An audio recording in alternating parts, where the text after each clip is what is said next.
I just heard the most messed up thing about Donizetti. So he died in 1848 and he'd been suffering with syphilis for years and years and years. So both his physical and mental health had completely disintegrated by this point. He was just not in his right mind at all. So we have to keep in mind that essentially he was the biggest opera composer of the time. Bellini had passed on, Verdi was yet to come. So he was this giant of the bel canto era.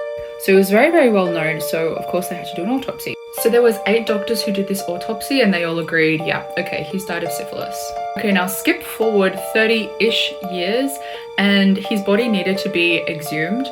And when they dug up his grave, there was no head.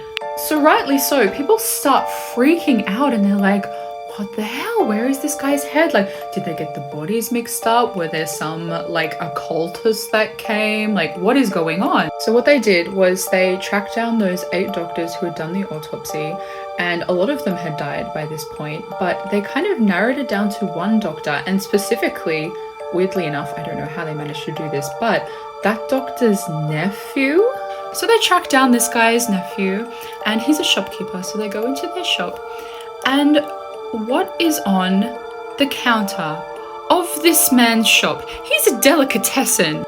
Donizetti's head is on the counter of this shop and they've got it like the skull lifted up and they're putting like their loose change. There's like a tip jar. I just like, I don't have the words. But anyway, they took the head back. I can't believe I'm saying these things. They took Donizetti's head back from this delicatessen and they put it in the Donizetti Museum. And look, it stayed there for years.